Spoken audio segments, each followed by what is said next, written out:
জেলা পরিষদ থেকে আমাদেরকে বলেছে যে কে পারমিশন দিয়েছে, তাও আমরা নাম নিয়ে আসিনি।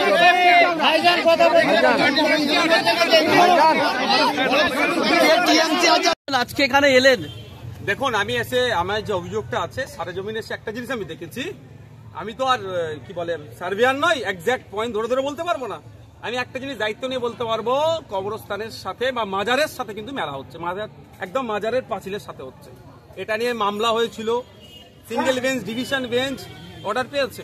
সেখানে মুসলিম সর্বসাধারণের ব্যবহারের জন্য বলে একাধিক বছর মামলা বন্ধ ছিল, এখানে মেলা বন্ধ ছিল। হঠাৎ 2024 থেকে এই ধরনের আবার হিংসা ছড়ানোর জন্য, শুধু হিংসা নয়, এটা পরিকল্পিতভাবে মুসলমানের মধ্যে যাতে মারামারি হয়, এটা একটা চক্রান্ত। আমি এটা বলছি, আপনারা নোট করতে পারেন।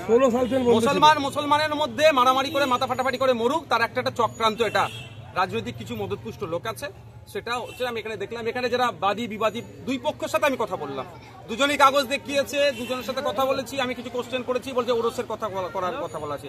আমরা ওরসে কি না মুসলিম ধর্মীয় ওঠে, ওরস যদি হয় নাগরদুল্লাহ বা এই ধরনের যেগুলো আরো কিছু আছে, যেগুলো আর বললাম না সবকিছু, সেগুলো কি বৈধ? উত্তর উনি দিতে পারেনি। তো আগামীকাল এই কেসের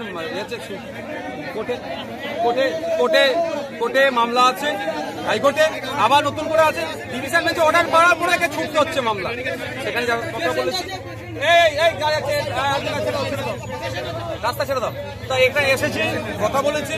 তবে একটা দুর্ব্যবহার দেখলাম। দেখুন, এখানে যখন ঘুরলাম, আমার সাথে যারা এই গ্রামের মানুষজন, আমি কিন্তু আমার পার্টির স্লোগান দিতে দিইনি। যখনই বেরিয়ে আসছিলাম, সেখানে এখানকার লোকাল এমএলএ যিনি, তার নামে স্লোগান দিচ্ছেন, পার্টি এই ধরনের স্লোগান দিচ্ছেন। এখানে বোঝাই যাচ্ছে একটা উদ্দেশ্য পরিণত ভাবে হয়তো তার নেতৃত্বে এই মুসলমানের অশান্তি হচ্ছে। আমি আসার আগে বলে আসলাম ওখানে যে এইটাকে কেন্দ্র করে আপনারা নিজেদের মধ্যে মারামারি হানাহানিতে জড়াবেন না, আপনারা হিংসায় জড়াবেন না। একটু ওয়েট করুন, কোর্টের অর্ডারে যার নিশ্চিতভাবে আইন বিচার ব্যবস্থার প্রতি ভরসা রাখুন যে আপনারা আপনাদের হকটা পাবেন। যে সঠিক পথে আছে সে হক পাবে। কিন্তু দুর্ভাগ্যের বিষয়, সাবলামেম করার চেষ্টা করলো, পরিশেষে যে স্লোগান দিয়েছেন তিনি স্বীকার করেছেন যে না, আমার এটা করে এটা বরঞ্চ আরো বিশৃঙ্খল হতে পারতো, আমি এটাকে ভুল স্বীকার করছি। বলার পরে আমি এখান থেকে করেছি। আবারও আমি এখানকার মানুষের দাঁড়িয়ে আমি অনুরোধ করছি যে আমরা আইন হাতে তুলে নেব না, বিচার ব্যবস্থার প্রতি ভরসা রাখো।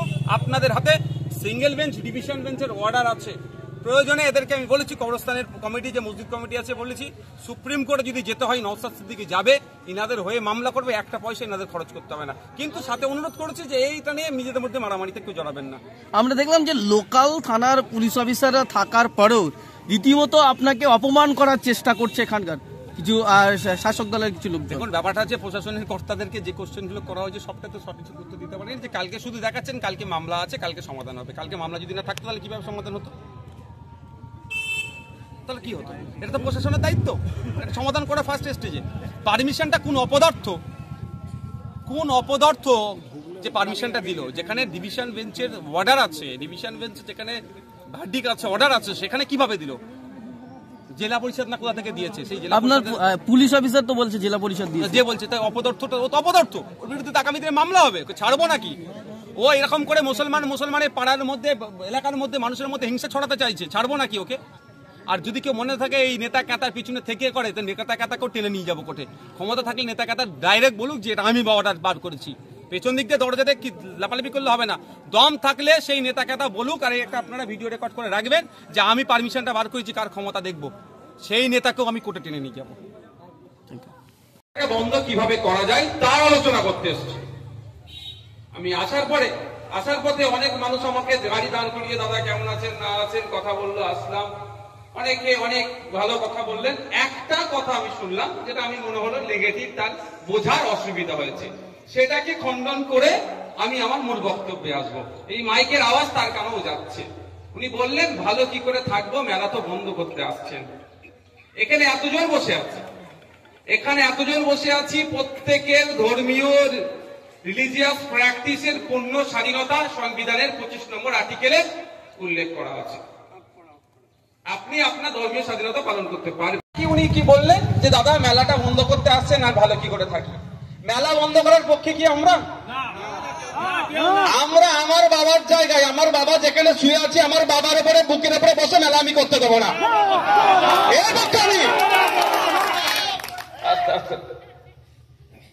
এর পক্ষে আমি আমার বাবার কবরের উপরে বুকে বসে আমি মেলা করতে দেবো। দেবো না। দুনিয়ায় অনেক জায়গা আছে, অনেক ভালো জায়গা আছে, ও সেখানে আপনি করুন, সেখানে বিরোধী নয় আমরা। যার ভালো লাগবে, যার মনে হবে মেলা প্রাঙ্গণে যাবে, মেলায় ঘুরবে, মেলায় আনন্দ করবে, সে করতে পারে, কারো অসুবিধা নেই।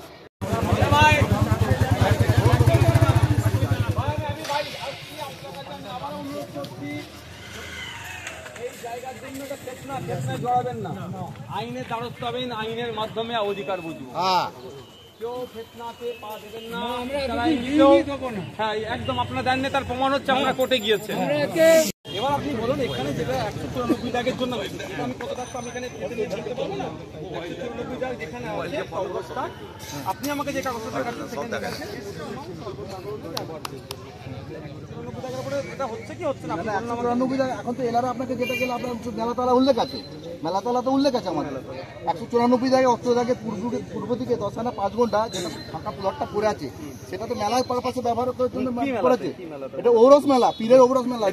পীরের ঔরস মেলাটা কি রকম হয়? আমি ইয়েতে যাচ্ছি না, আর্গুমেন্টে যাচ্ছি না, আপনার সাথে। পীরের ঔরস মেলাটাতে লাগত দুটো লাগিয়ে আপনার কত অনুযায়ী বলি পীরের ঔরস হবে লাগত দুটো লাগিয়ে, যেটা পূর্বপুরুষ ধরে আছে, আমরা তো নতুন করে কিছু বসাইনি। দ্বিতীয় কথা হচ্ছে ভাই, দ্বিতীয় কথা হচ্ছে এই পার্টটা কি? এই পার্টটা কোনটা? এই পার্টটা এই পাটটা এটা তো কবরস্থানের মধ্যে তো। কোনটা? বাড়িগুলো? না না না, বাড়িতে আমি কেন যাবো? এই মাজারের কবরস্থানের সেই পীরের এ বললো কোন পীরের একটা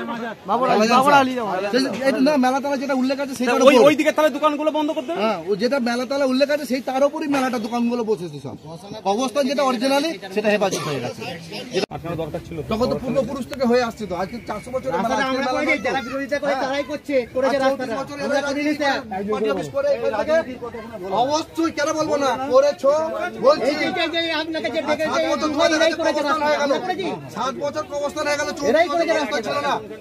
এখানেই হতো, কোর্টের অর্ডারে মাঠে হতো, কোর্টে জিতেছি এবছর এখানে। এবারে অর্ডারের কোনো কাগজ আছে? অবশ্যই আছে।